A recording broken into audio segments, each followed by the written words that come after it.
studies that get close. And the balance in the middle of the chaos. Shut up. At the moment, nearing death.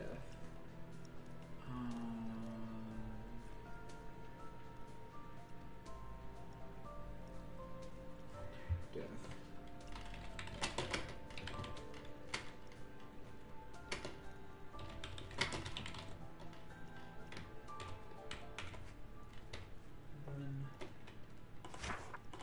Talk about is 0.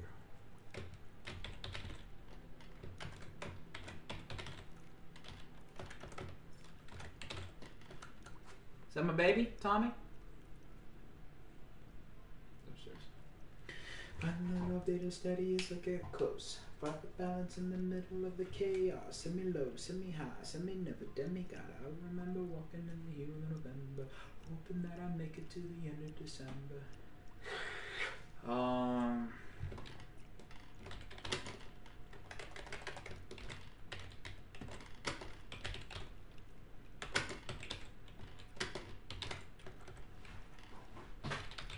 It's like a precursor to Lonely.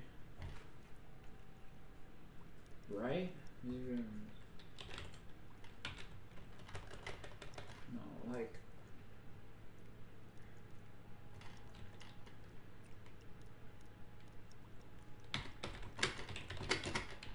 Ooh, from being a lonely loser to 0.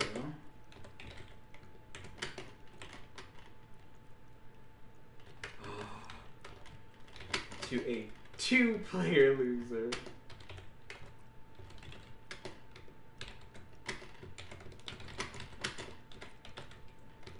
There you go. And then another things with mentioning to this enemy.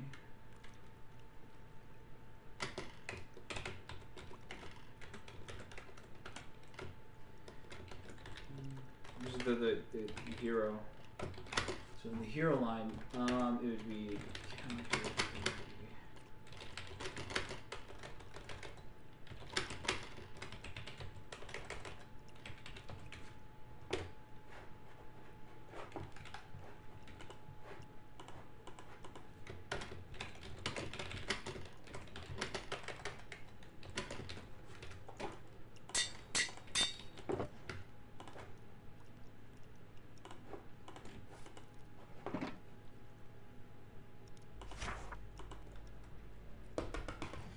There's an enemy again.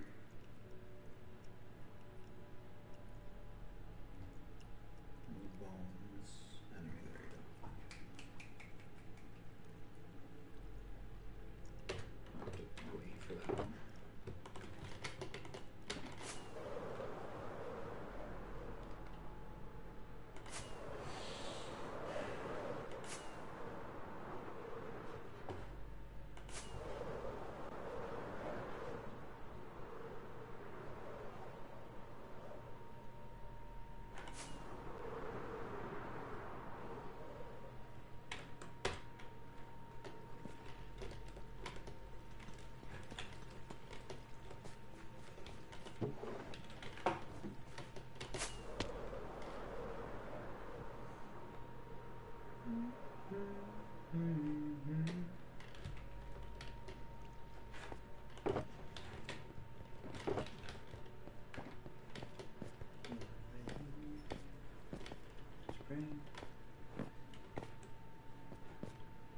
What if it's not necessarily like the character trope of hero and villain, but more of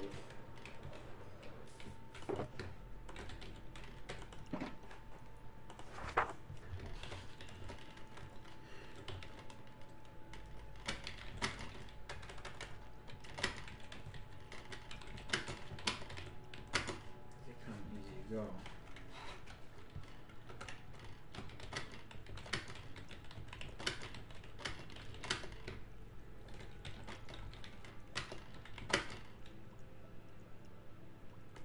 Or they're turning into what? Against.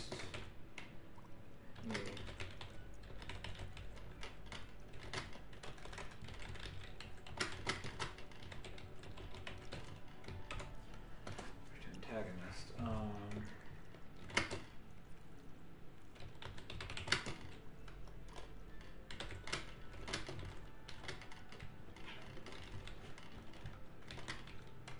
someone was everywhere.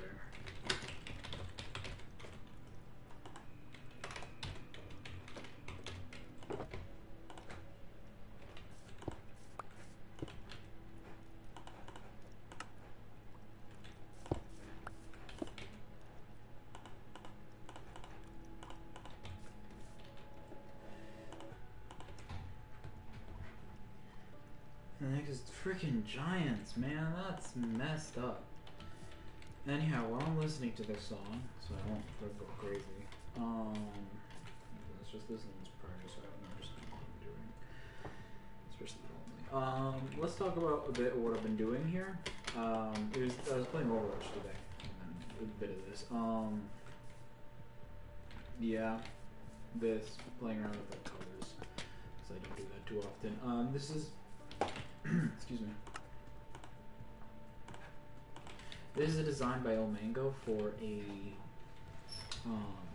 mud farm. I want to sell some things in the shopping district if we eventually get one, or when, but you know, if we eventually get one. But this is a design made by El Mango.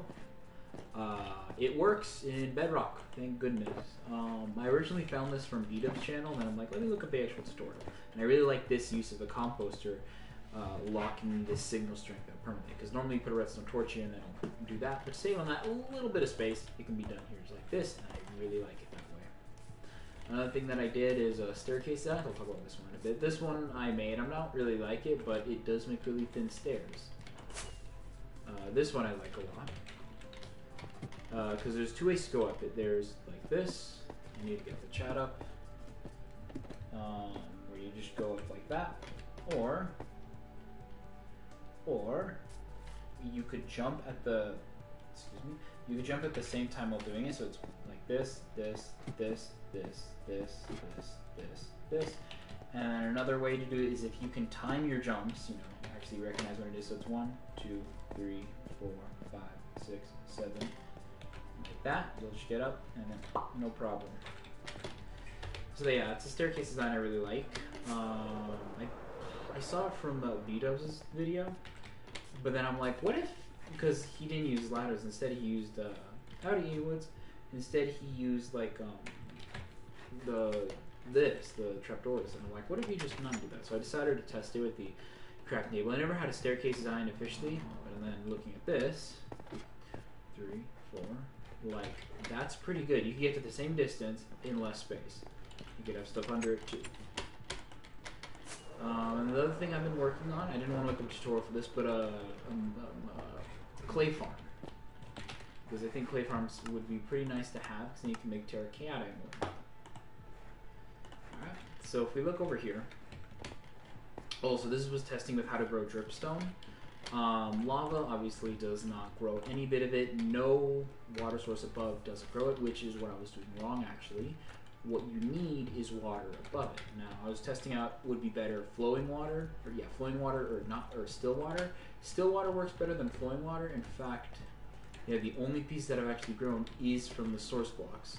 Well, this one has pieces growing all over the place, and I've been here standing still, writing in these books for a while. Anyhow, up here, the way it works, actually I have it down here. The way this works is you put a mud block right underneath. You put a mud block on.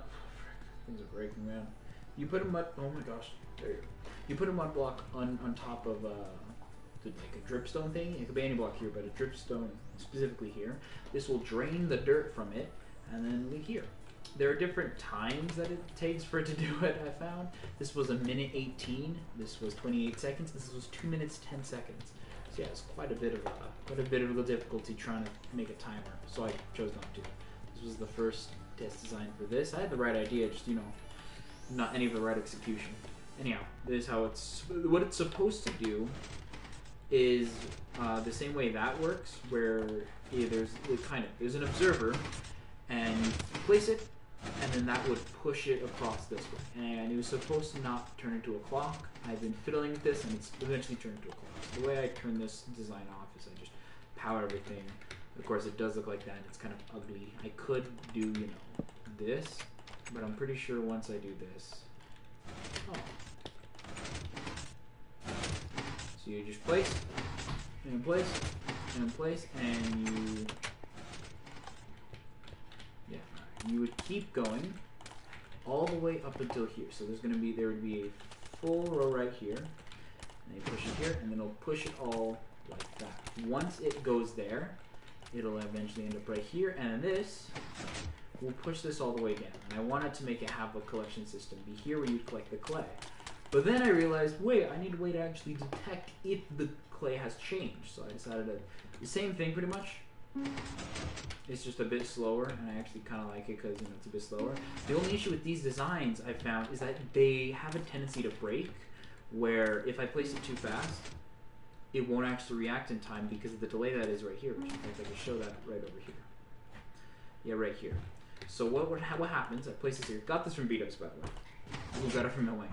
So this detects that the mud block is there, so it sends a pulse around here.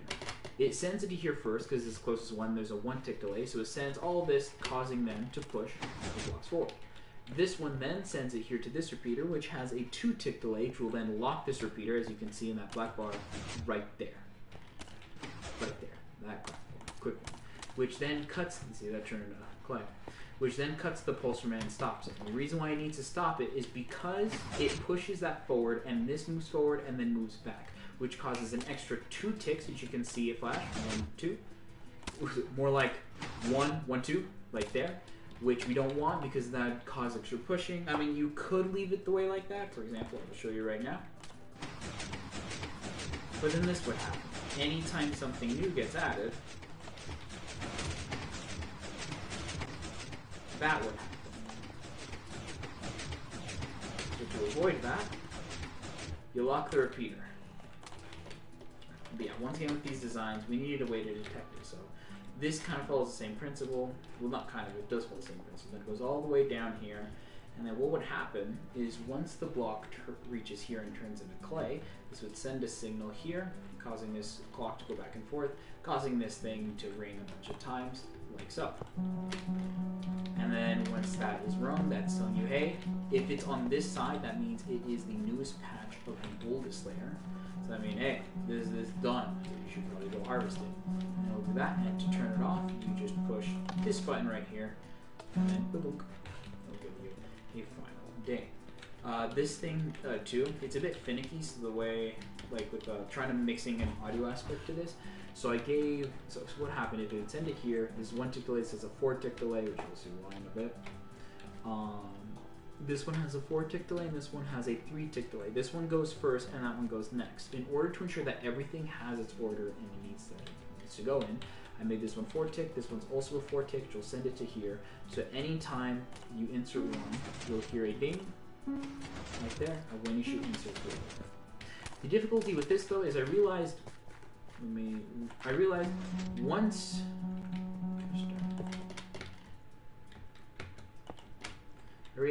once you put in a mud block here, it'll go and start dinging. I'm like, alright, well, if you just push it then. But then I also realized that's also a really bad idea. Why not just have it detect the clay in the first place? And then I realized something. What if I just make things infinitely easier? And the way I did that is in the same way basalt generators are made. And basalt generators are made right here. Also same ladder design too, except right here you have a little hay block to jump off of. It doesn't cause damage from here. But, so how this works, and in fact I wouldn't mind resetting it. Also, you do get 48 out of this, creating a 48 pack. I'm thinking of selling 48 because all this one block can either turn into bricks or terracotta or just clay if you just want clay balls if you want clay balls. The only issue with that though is because this only produces 48 because it is 4x12, which is the maximum push distance for these pistons. It'll only do that much. So if I'm gonna keep fiddling with this in between working on production and trying to figure a way to get a full 64, which if you're wondering what that looks like, it is this. This is a full 64, an 8x8-ish or something. I don't think it's exactly 8, but it's not a square, but you know. Basically, this plus something else should give us all of it, because this has 4. Which actually, I could just build 2 machines, and well, no, it'd be, it's 48, so it's just another machine. In fact, I had 2 machines running. like if it's just like you enter here, blah, blah, blah, blah, blah, blah. Yeah, actually, it wouldn't be that bad because it'd be 1, 2, 3, 4, 1, 2, 3, 4, 1, 2, 3, 4, 1, 2, 3, 4, 1, 2, 1, 2, 3, 4. Yeah. Let me now show you how this officially works, because this is all based off of the reach that your Minecraft player has and the highest push distance of pistons. You can reach up to there, so and once it reaches here, this observer detects it. Once that observer detects it, it sends a signal pulse all out to these pistons right here, telling them, hey, start your job. And this one, once again, has the delay thing again, just so when the pistons retract forward and back, it doesn't actually cause interference. Here, I added a note block so you can get the exact timings, because I'll show you why. If you go a bit too fast, there. You don't reach the exact full 2 blocks, and instead it's going to look like this. And then an idea I had was, to save room, or not to save room, to get more blocks out of this, what if I just pushed all of these blocks to the side that way? And then I realized you can't do that because let's say there's some here. Like there'd be, let's say there's stuff here, you do this. Oh yeah, I need it connected. Let me break this. That, and then I push that there. It'll only push one side and not everything. It'll only push them by one, because this one did not move, but this one did. So the only other possible way I could think I could do it is either by pushing them up or pushing them down. But then that brings the exact same issue with over here, because I want them to have the maximum amount of space for them to be able to actually, you know, be on dripstone and then slowly turn into clay. Which then, the idea I just had, with it being here and then 1, 2, I could try to do maybe 1. No, I can't do 2. 1. Yeah, so it's be 1, 2, 1, 2, 1, 2, 1, 2, 1, 2, 1, 2. Or I could just be in this machine for a long time. Because the whole point of this is that it's AFKable, which means I should just be able, not necessarily hold on to the key, like this. I'm holding on to the key, because that causes a lock right here. This locks the pistons up. More of just kind of 4, 1, 2, 3, 4, 1, 2, 3, 4, 1, 2, 3, 4, and I can do this while talking to the other peeps on Endercraft. Like this is literally just a chore thing. Another thing that get it over with. And it's not actually that difficult to get it out of the way. Like I said, it's only 48 pieces of dirt. That's not even a full stack, or 48 pieces of mud. Oh shoot! I still have it plugged in. To give you an example, to show you what happens if I do insert another one, it'll only push one side. So I could get an extra row out of it, but I can't. Because trust me. Alright, let's fix this up a bit. And then, yeah, that is essentially the plan for Endercraft. I would like to sell all these Funkalicious blocks, because I do know as soon as we found the mangrove biome last season, he collected a bunch of mud bricks, and he was using them and whatnot. So I think as a little fun thing / business, I could profit from this by selling a frick ton of this stuff. And you'll be able to see that sometimes it goes very quickly and sometimes it takes a long while. But eventually they'll turn to that. Once it does that, I could have, I don't really need a clock for this, because this is just place it and then go. Like the more thing that would be I'm talking to the peeps and just need something to do, would be right here, where you have some dirt. You place it in the mud, you place it in the mud, you place it in the mud, you place it in the mud, you place it in the mud, you place it in the mud, and slowly and steadily you'll be getting more and more dirt. But most importantly, you'll be getting mud. Of course, they won't actually be showing it because, you know, I'm a creative. And then here, the way it works is look up Il Mango's thing. I'll do my best to describe it though. So the way this works is once you place a block here, the signal pulse here, which is locked in because of this comparator right here, because this, okay, so this has one layer of a thingy in there, so this gives a 1-ish signal pulse, like half a ish, and then it goes in here, which locks the repeater. The way I was able to get the repeater to be locked is like so. We need you, and then we need a block. There we go. So the way this works, you have the repeater. You get the repeater powered. You then have the comparator there, which will be giving a very small redstone pulse, but a pulse nonetheless, locking it. Because as you can see on the repeater, there are two little things out there, and while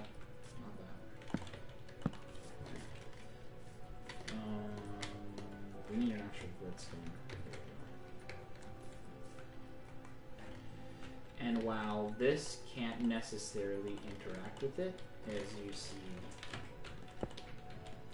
here, it can't lock it. The only thing that can lock this is another repeater because it gives a full signal strength of 15, and I guess other blocks of 15 signal strength. But since they don't have a directional power current, they can't go through it.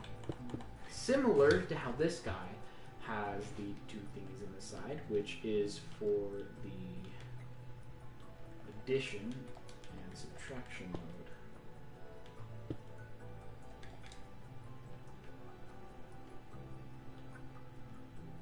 So I'm pretty sure this is addition, this would be subtraction. If this one has a strong, lesser pulse than this one, it doesn't. I don't remember. I'll be honest. I don't fully know how the addition and subtraction thing works, but I do know that I haven't need to use that yet. At least not for pot 4. So mostly because I haven't done any redstone yet for pot 4. But yeah, that is pretty much it. That's what I've been working on, along with some nerd stuff. So yeah, if you'll excuse me, I'll be finished working on this. Just had to talk for a bit because